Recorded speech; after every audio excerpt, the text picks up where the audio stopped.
কোন ব্যক্তি সর্বশেষ জান্নাতে প্রবেশ করবে, যার কাহিনী নবীজি সাল্লাল্লাহু আলাইহি ওয়াসাল্লাম হাসি মুখে সাহাবীদেরকে শোনাতেন, যে বারবার আল্লাহর কাছে করা ওয়াদা ভঙ্গ করবে। প্রিয় দর্শক, জান্নাত আমাদের সবার একমাত্র গন্তব্য। হাসরের মাঠে আল্লাহের দয়া ছাড়া আমরা কেউই জান্নাতে প্রবেশ করতে পারবো না। হাসরের মাঠে যখন আল্লাহ তাআলা সবার বিচার কার্য শেষ করবেন, ঠিক সেই মুহূর্তে জাহান্নাম থেকে এক ব্যক্তি আল্লাহকে ডাকবেন। সে জাহান্নামে তার কৃতকর্মের জন্য বা বদ আমলের জন্য থাকবে, কিন্তু প্রকৃতপক্ষে সে মুমিন থাকবে। ওই ব্যক্তি আল্লাহকে ডেকে বলবে, হে আল্লাহ, জাহান্নামের অগ্নিশিখা ও তার উত্তাপ আমাকে পুড়িয়ে ফেলছে। আমার প্রতি অনেক দয়া হবে যদি আপনি আমাকে ক্ষণিকের জন্য হলেও জাহান্নাম থেকে সরিয়ে জাহান্নামের পারে বসিয়ে দেন। তাহলে অল্প সময়ের জন্য হলেও জাহান্নামের আগুনের দহন থেকে আমি বাঁচতে পারি। আল্লাহ তাআলা তাকে বলবেন, যদি আমি তোমাকে সেখানে বসিয়ে দেই তাহলে এরপর আর কিছু দাবি করবে না তো? লোকটি বলবে, হে আমার রব, আমি ওয়াদা করছি, শুধু একবার আমাকে বের করে সেখানে বসিয়ে দিন, এরপর আমি আপনার কাছে কোনো কিছুই দাবি করব না। আল্লাহ তাআলা তাকে বলবেন, আচ্ছা ঠিক আছে, তোমার কথা মেনে নিচ্ছি। তারপর ওই ব্যক্তিকে জাহান্নাম থেকে বের করে জাহান্নামের পাড়ে বসিয়ে দেওয়া হবে। জাহান্নামের পাড়ে কিছুক্ষণ বসে থাকার পর তার চিন্তা শক্তিতে আরও কিছু পাওয়ার আশা সৃষ্টি হবে।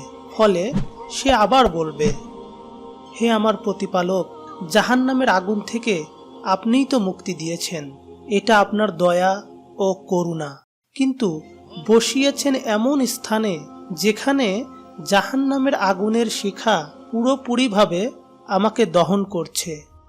যদি আমাকে সামান্য সময়ের জন্য এমন স্থানে নিয়ে যেতেন যেখানে জাহান্নামের উত্তাপ আমাকে স্পর্শ করতে পারবে না।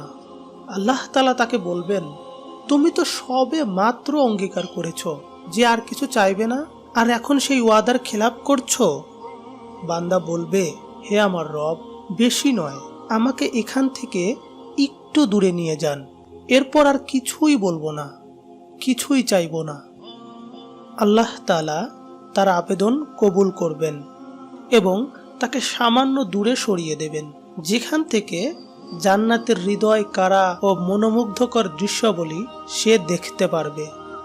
কিছুক্ষণ পর সে বলবে, হে আল্লাহ, আপনি আপনার দয়া ও অনুগ্রহের দ্বারা আমাকে জাহান্নামের আগুন থেকে মুক্তি দিয়েছেন এবং এমন স্থানে বসিয়েছেন যেখান থেকে জান্নাতের দৃশ্যাবলী স্পষ্ট দেখা যায়। আপনি আমাকে আর একটু অনুমতি দিন, যেন জান্নাতের দরজার কাছাকাছি যেতে পারি এবং একটু জান্নাতকে দেখতে পারি। আল্লাহ তাআলা বলবেন, হে আমার বান্দা, তুমি আবারও ওয়াদার খেলাপ করছো। লোকটি বলবে, হে আল্লাহ, যখন আপনি আপনার অনুগ্রহে আমাকে এই পর্যন্ত নিয়ে এসেছেন, এখন জান্নাতটাও এক নজর দেখতে দিন। আল্লাহ তাআলা বলবেন, তোমাকে এক নজর দেখতে দিলে তো আবার বলবে আমাকে একটু ভিতরে যাওয়ার অনুমতি দিন। তখন লোকটি বলবে, হে আমার রব, শুধু এক ঝলক দেখতে দিন, এরপর আর কিছুই চাইবো না। তারপর আল্লাহ তাআলা তাকে এক নজর জান্নাত দেখার সুযোগ করে দিবেন। জান্নাতকে এক ঝলক দেখার সঙ্গে সঙ্গে সে বলে উঠবে, হে আল্লাহ, আপনি তো পরম দয়ালু ও অনুগ্রহকারী। আপনি যখন আমাকে এত দয়া করেছেন, এবার আরেকটু দয়া করুন, মেহেরবানি করে এর ভিতরে প্রবেশ করার অনুমতি দিন। তখন আল্লাহ তাআলা বলবেন, দেখো, প্রথমেই তোমাকে বলেছিলাম তুমি ওয়াদা ভঙ্গ করবে, কিন্তু যখন আমার অনুগ্রহে তোমাকে এই পর্যন্ত নিয়ে এসেছি, তখন তোমাকে তার ভিতরেও প্রবেশ করাবো এবং সেখানেও তোমাকে পুরো পৃথিবীর সমান একটি এলাকা দান করব। লোকটি বলবে, হে আমার প্রতিপালক, আপনি তো দয়ার সাগর, আপনি কি আমার সঙ্গে ঠাট্টা করছেন?